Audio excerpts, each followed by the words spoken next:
তার রক্ত নিয়ে আসরের ময়দানে দাঁড়াবে।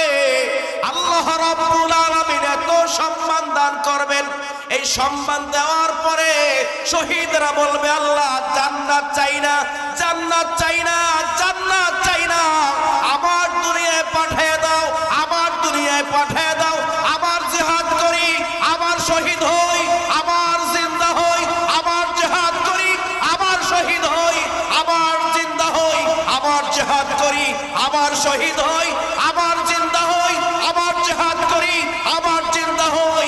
আল্লাহ রাসূল বলেন কমপক্ষে 10 বার শহীদ হওয়ার তামান্না করবে। সুবহানাল্লাহ বলে। জাবের ইবনে আব্দুল্লাহ বর্ণনা করেন, আমার বাবা আব্দুল্লাহ উহুদের ময়দানে শহীদ হয়ে গেল। গরিব মানুষ, নতুন কাফন পরানো হবে না, গায়ের মধ্যে যেই পোশাক ছিল এই পোশাকেই তাকে দাফন করা হলো। কিন্তু গায়ের পোশাক সংক্ষিপ্ত পোশাক, পা থেকে মাথা পর্যন্ত ঢাকা যায় না। নবীর কাছে খবর দেওয়া হলো, ইয়া রাসূলুল্লাহ, আপনার সাহাবী আব্দুল্লাহ শাহাদাত বরণ করেছে, গায়ের পোশাক এত সংক্ষিপ্ত পোশাক, ছোট পোশাক, মাথা থেকে পা পর্যন্ত ঢাকা যায় না। মাথার দিক ঢাকতে গেলে পায়ের দিক ফাঁকা থাকে, পায়ের দিক ঢাকতে গেলে মাথা ফাঁকা থাকে। রাসূল কারীম সাল্লাল্লাহু আলাইহি ওয়াসাল্লাম, আমার সাহাবীরা রে, আমার সাহাবী আব্দুল্লাহর মাথার দিকটা তার পরনের কাপড় দিয়া ঢেকে দাও, পায়ের দিকে যেইটুকুন ফাঁকা থাকে ওইটুকুন ঘাস লতা পাতা দিয়া ঢেকে কবরে দাফন করে দাও। তাই করা হলো। কবরে দাফন করার 6 মাস পরে, কয় মাস? 6 মাস পরে জাবের বলেন, আমি আমার বাবার লাশ কবর থেকে পুনে উঠায়া কাফন পরাইতে চাইলাম। আমি আল্লাহর নবীর কাছে গিয়ে বললাম, ইয়া রাসূলুল্লাহ, ইয়া হাবিবাল্লাহ, গো আল্লাহর নবী, আমার বাবা আপনার সাহাবী উহুদের ময়দানে শহীদ হয়ে গেল, কাপড় সংক্ষিপ্ত থাকার কারণে আমি তার সুন্দর করে কাফনটা পরাইতে পারি নাই। এখন আল্লাহ তাআলা আমার আর্থিক অবস্থা ভালো বানিয়ে দিছে, আমি এখন আমার বাবারে সুন্দর পোশাক কিনে দিতে পারি। আপনি অনুমতি দিলে আমি আমার বাবার লাশটা কবর থেকে তুলে নতুন কাফন পরাইয়া সুন্দর পোশাকে দাফন করতে চাই। রাসূল কারীম সাল্লাল্লাহু আলাইহি ওয়াসাল্লাম বলেন, যাও, অনুমতি দিয়ে দিলাম। সুবহানাল্লাহ বলে। এ জাবের রে যাও, অনুমতি দিয়ে দিলাম। জাবের বলেন, আমি কবর থেকে আমার বাবাকে দাফন করার 6 মাস পরে আমার বাবার লাশ উত্তোলন করলাম, নতুন কাফন পরাইয়া আমার বাবারে কবরে দাফন করলাম। 6 মাস হয়ে গেল, আমার বাবার লাশে এক বিন্দু পরিমাণ আঘাত হয় না, বিন্দু পরিমাণ পছন্দ ধরে নাই। মনে হয় যেন এই সবে মাত্র আমার বাবাকে দাফন করেছি। সুবহানাল্লাহ। নবীদের লাশ পচবে না, শহীদদের লাশ পচবে না, আল্লাহর ওলি যারা তাদের লাশ কবরে তাজা পাওয়া যাবে। সুবহানাল্লাহ বলেন। বিভিন্ন ঘটনা আমাদের সমাজে আছে, বাংলাদেশেও আছে। হক্কানি ওলিদের লাশ, ভালো মানুষের লাশ নদীর ভাঙ্গনে বের হয়ে যায়, এরপরে আবার দীর্ঘ 5 বছর পরে সেই লাশ সেখান থেকে তুলে আরেক জায়গায় দাফন করা হয়। প্রমাণ আছে না? না, নবীদের লাশ পচবে না। এই পৃথিবীর প্রথম নবী হযরত আদম আলাইহিস সালাম, আদম আলাইহিস সালাম ইন্তেকাল করার পরে তার সন্তান হযরত শীশ আলাইহিস সালাম নবী হলেন। হযরত শীশ আলাইহিস সালাম 1000 বছর পর্যন্ত নবুয়তের দায়িত্ব পালন করলেন। এরপরে শীষ আলাইহিস সালাম ইন্তেকাল করলেন। এবার হযরত ইদ্রিস আলাইহিস সালাম নবী হলেন। ইদ্রিস আলাইহিস সালাম 500 বছর পর্যন্ত নবুয়তের দায়িত্ব পালন করার পরে আসমানে চলে গেলেন। এবার হযরতে নূহ আলাইহিস সালাম নবী হলেন। হযরতে নূহ আলাইহিস সালাম 950 বছর পর্যন্ত তাওহীদের দাওয়াত দিলেন, নবুয়তের বার্তা প্রচার করলেন। মাত্র কয়েকজন নারী আর পুরুষ কালিমা পড়ল। হযরতে নূহ আলাইহিস সালাম আল্লাহর কাছে বদদুয়া করলেন, আল্লাহ রাব্বুল আলামিন তুফান পাঠিয়ে দিলেন। তুফানের ভিতরে নূহ আলাইহিস সালামের কিস্তি ভাসতেছে। আদম আলাইহিস সালাম ইন্তিকালের 2450 বছর পরে নূহ নবীর আমলে বন্যা শুরু হইল। হিসাবটা আবার খেয়াল করেন, আদম আলাইহিস সালামের ইন্তিকালের পরে তার সন্তান হযরতে শীষ আলাইহিস সালাম 1000 বছর নবুয়তের দায়িত্ব পালন করলেন। এরপর হযরত ইদ্রিস আলাইহিস সালাম নবী হলেন, তিনি 500 বছর নবুয়তের দায়িত্ব পালন করলেন।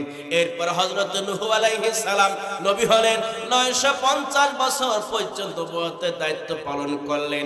তিন নবীর শাসন আমল 2450 বছর হলো। আদম আলাইহিস সালাম ইন্তিকালের 2450 বছর পরে নূহ আলাইহিস সালামের জমানায় যখন বন্যা শুরু হইল, নূহ আলাইহিস সালামের কিস্তি বন্যার পানির ভিতরে ভাসতেছে।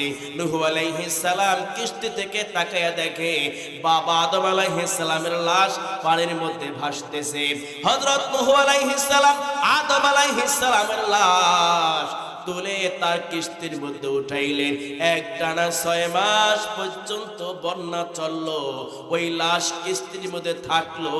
2450 বছরেও ওই আদম আলাইহিস সালামের লাশ বিন্দু পরিমাণ পচন ধরে নাই। সুবহানাল্লাহ। এই পৃথিবীতে অনেক সাহাবায়ে কেরামদের লাশ তাজা পাওয়া গেছে। ঘটনা ইতিহাসে অসংখ্য প্রমাণ আছে। সুতরাং শহীদদেরকে সম্মান বাড়িয়ে দিলেন কে?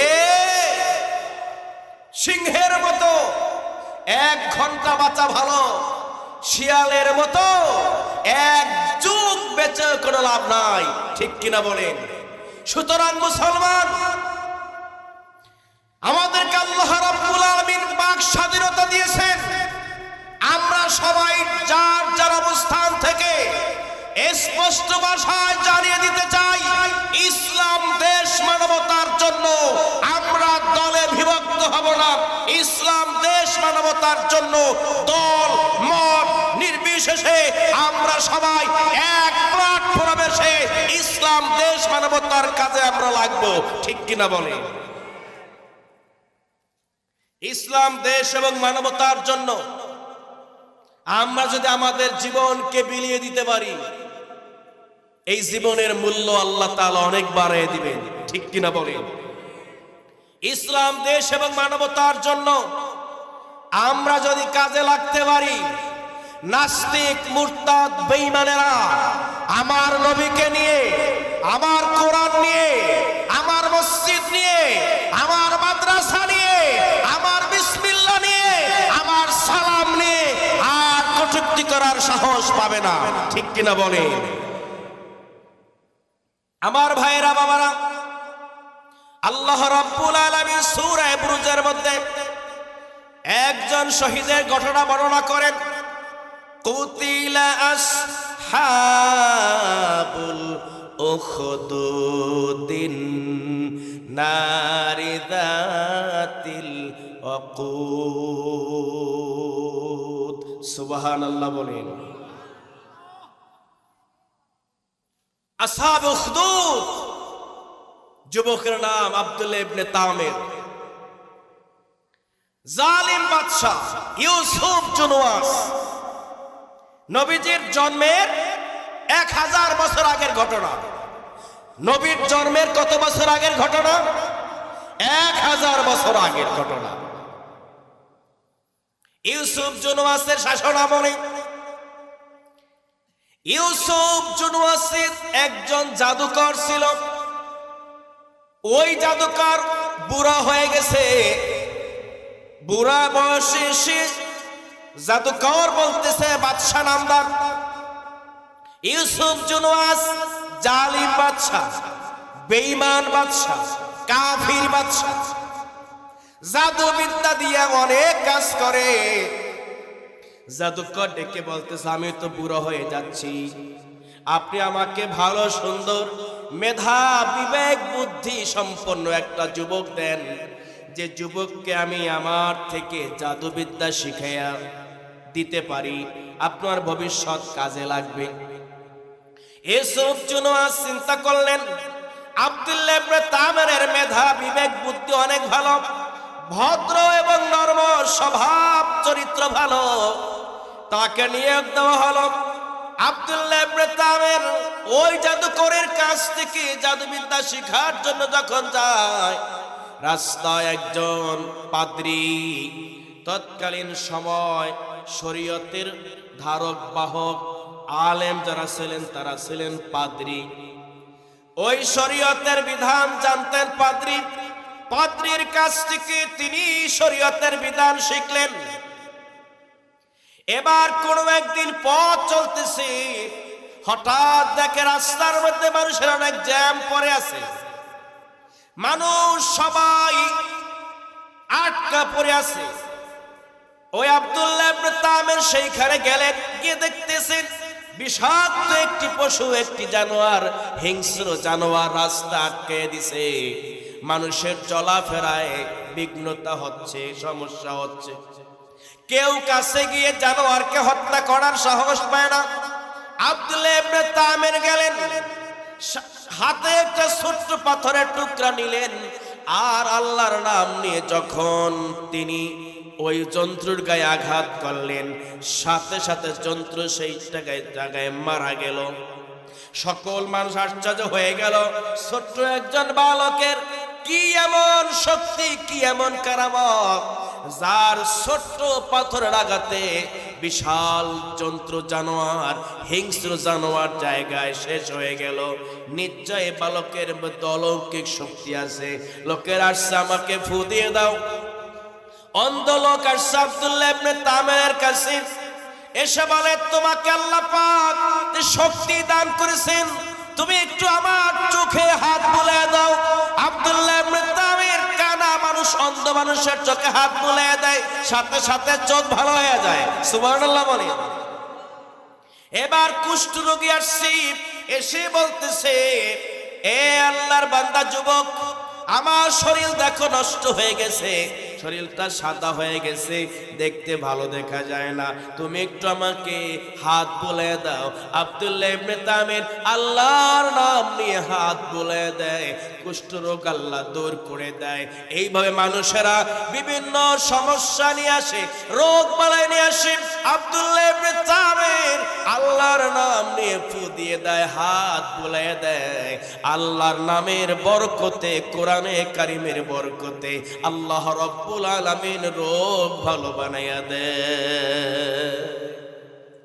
এই খবর গোটা ইয়ামেন শহরে সব জায়গায় পৌঁছে গেল, আব্দুল্লাহ ইবনে তামিরের অলৌকিক শক্তি আছে। এক কান দুই কান হয়ে এই খবর ওই কাফির বাদশা, জালিম বাদশা ইউসুফ জুনওয়াসের কানে চলে গেল। ইউসুফ জুনওয়াস একদিন ডেকে বলে, শুনলাম তুমি নাকি অনেক জাদুবিদ্যায় পারদর্শী। কয় না, আমি তো জাদুবিদ্যায় পারদর্শী না। কয় হ্যাঁ, তোমার ব্যাপারে আমার কাছে খবর আসছে, তুমি অনেক জাদুবিদ্যায় পারদর্শী হয়ে গেছো, এই দেশের অনেক মানুষের অনেক কিছু করে দিছো।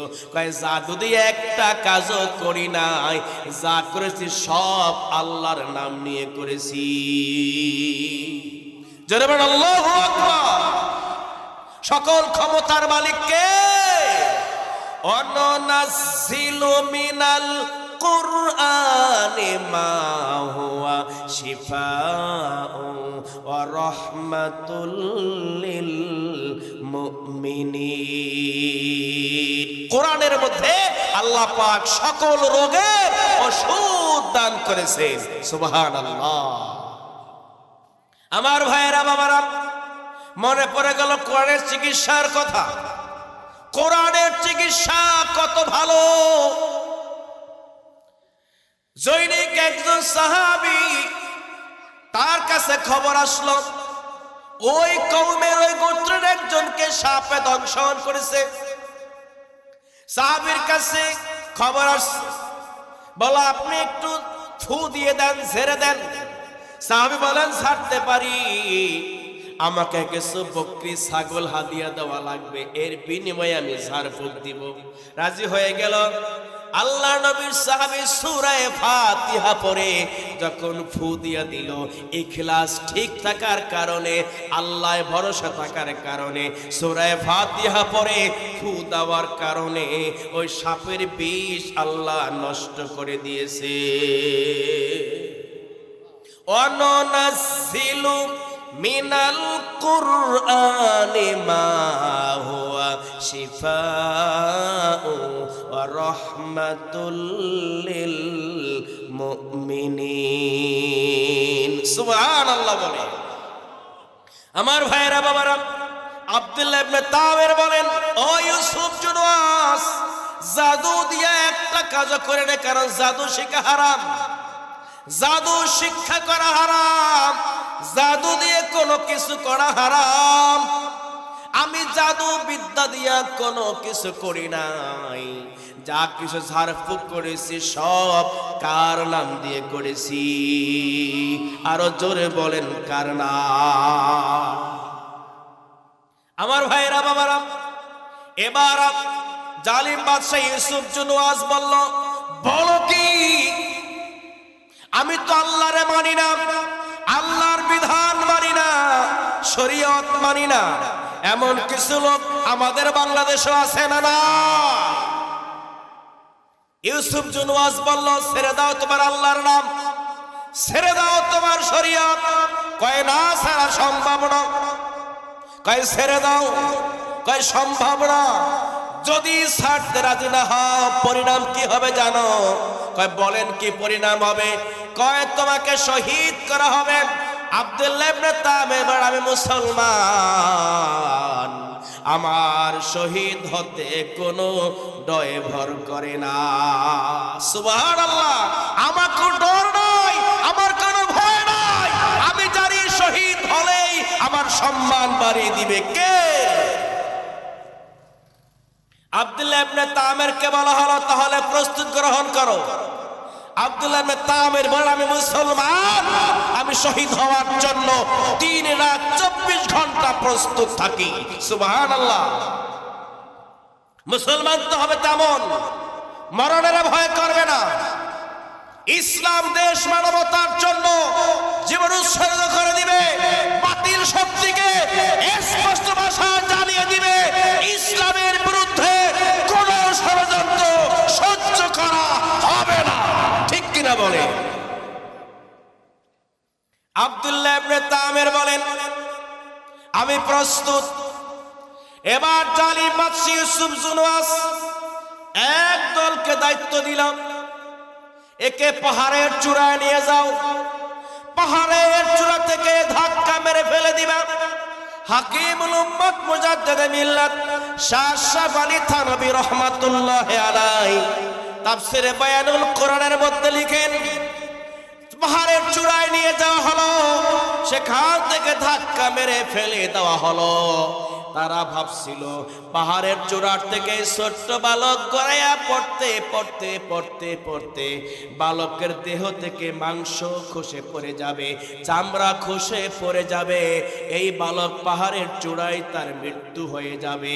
কিন্তু আল্লাহর কুদরত, ওমাইয়া তাওয়াক্কাল আলাল্লাহ ফাহুয়া হাসবুহু, যে আল্লাহর উপরে ভরসা করে আল্লাহ পাক তার জন্য যথেষ্ট হয়ে যায়। সুবহানাল্লাহ।